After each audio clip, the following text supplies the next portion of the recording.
Hi everyone, it's Penny Black and Jill Foster here for a new PB&J video, and today is the next in my series of Paint With Me Christmas cards featuring my favorite no-line watercolor look with Penny Black's gorgeous new Christmas stamps.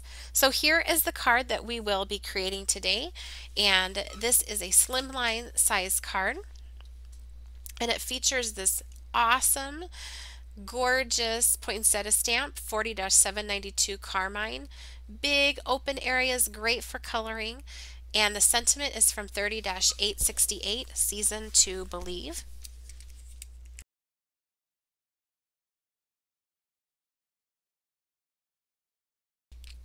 Now, off camera, I went ahead and stamped this onto Canson 140-pound watercolor paper using Memento Desert Sand ink. The sentiment was stamped using Ranger Archival ink in the color of Acorn. These are two of my favorite colors to use for this no-line look, and I like the Acorn Archival ink for the sentiments. It's just a little less stark to me than the black. I'm starting by painting just a very light, sort of a vintage look to this background. I'm using Distress Ink re-inkers used as watercolors. This is the antique linen color. I'm just putting down mostly re-inker with my paintbrush closest to the stamping, and then I dip my paintbrush into water, pat it dry onto a paper towel, and go back and blend that out into white. So it's mostly water on the brush as I'm blending it out into the open areas. Now I have a whole video for you with more information about the exact colors in my palette. So I'm using Distress Ink re-inkers as watercolors and a touch of Arteza gouache paint. And this video also talks about my papers, my paintbrushes, and sort of my getting ready to paint process where I prep things in an assembly line style, and that helps me maximize my time and the enjoyment of the stamping and painting. It's just what I find really works well for me right now. And I will link that video with those details for you down in the YouTube description box below, so you can check that out if you have any questions. And also I have listed and linked for you the Penny Black products used on this card specifically down in that YouTube description box below. So once I had the background painted, I'm just going in and working on the leaves. I am using some Forest Moss Distress Ink re-inker, and again putting that down with mostly just re-inker on my brush to the area I want to be the darkest, and that's typically where it's closest to the petals because it's kind of going behind the flower petals. Then I rinse off my brush, pat it on a paper towel just so it's not dripping wet, it's just damp, and then I can work on blending that out towards the tip. And then if I have it's overly dark, what I do is I just sort of pat my brush dry, even drier on the paper towel, and sort of lift some of that color.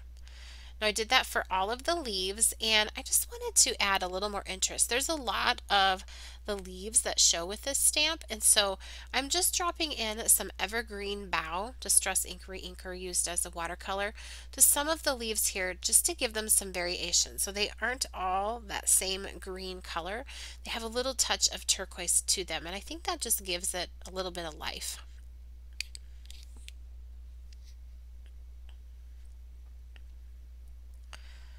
I'm just kind of working my way around and adding that in a few places here and there.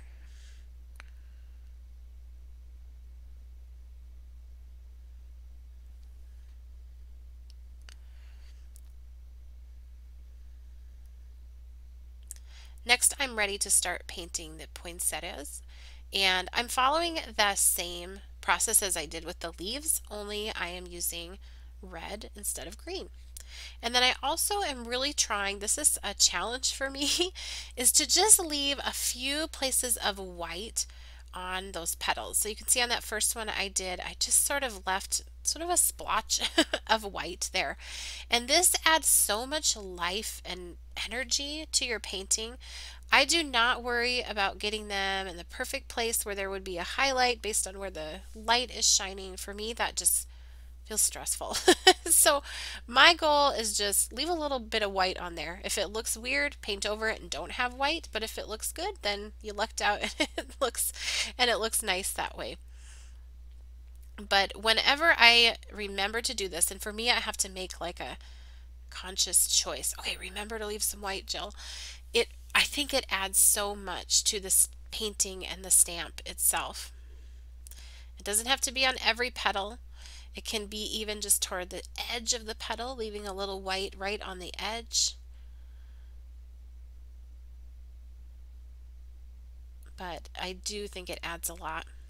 Now, one thing that's really nice about this particular stamp, the Carmine stamp that I'm painting in right now, is you can stamp this what would be considered, I guess, upside down, right side up, off the edge of the paper, centered on the paper, on any size card. You could even do it on a little tag and have just part of it showing. You could do it right in the middle of a standard A2 size card. You can do it like I've done here on a slimline card, but it is so bold and so dynamic and designed in such a way that it can be used in any direction, that it's super versatile. So if you love poinsettias, this is a great stamp. It's also really fun to color because, like I said, it's just very open. And so if you do like this no line watercoloring look with it, it feels fresh, it feels soft, it can have that loose look to it. It also looks gorgeous if you like to stamp in black and maybe use your colored pencils or your Copic markers. I mean, it's great with whatever medium you love the most. Now, once I have painted that in and it has dried, I'm picking up just a little bit of the Arteza gouache paints and adding in some darkness to those shadow areas. So I'm just picking that up and putting it in the very darkest areas and then blending it out with water. Now these are pretty dark, and so a little bit goes a long ways, but I really love what this adds. You can start to see now where this gets even more dimension and even more dynamic just by putting this little touch of this darker color here. Now you could also do this with your watercolors or your distress ink re-inkers that you are using, but I just like how these gouache paints flow. They are a little bit more of a matte finish and they are more opaque. So for me, they work really well for just adding this darkness, this shadow in a few places. And I have so much fun doing this because I feel like I get those moments where I'm like, ooh, I like how this is turning out. I don't know, do you guys get that feeling sometimes when you feel like, oh, I'm onto something here, or I really like how this is turning out? Or for me, it's more like, oh, this is turning out how I imagined it in my head. Because usually it doesn't always turn out that way. But when I go back in and add these darker highlights, I feel like it really does do that for me. Now, the more water you add with the gouache paints, then the more they're going to just feel and look like regular watercolor. And the less water you add, then they will feel more actually like an acrylic paint and be more opaque. So just wanted to show you here on this one flower how I went ahead and did that. And I did go ahead and do it on the other flowers as well. Now I'm going to paint in the berries.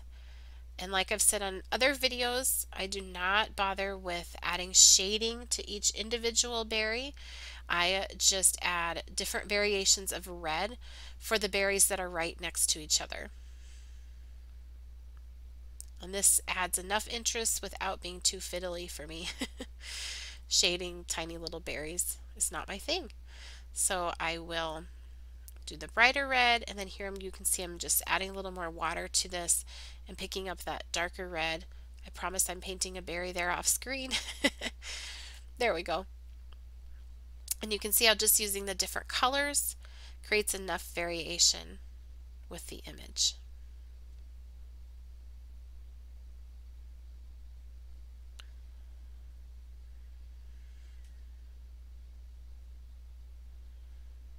Now I'm going to work on the center. So I've grabbed an Arteza twine marker. They have like a very fine tip. They also have more of a brush tip on the other end, but I'm using the very fine tip and I'm just sort of tracing around, pressing pretty hard around the centers. The stamping is right there. I can see it very easily just to trace around, not worried about it being too perfect. But I want to keep some of that structure there. Now you could actually just stop right here, but I'm going to just add a little bit more paint right on top of that. Just a little bit of green, actually. And then I will blend it with a little more water. And then I put a little too much, so I'm just going in with sort of a dry, or what people call a thirsty brush, and pulling that up. Now, if some of that yellow starts to blend or even fade away, that's okay. I want it to hint of it to be there, but it does not need to be like perfectly outlined. So that twine marker that I'm using is not a waterproof marker, it's water soluble, and that is why I picked it, and I chose to put water color medium on top so that it would sort of blend and fade in certain areas and not remain perfectly outlined.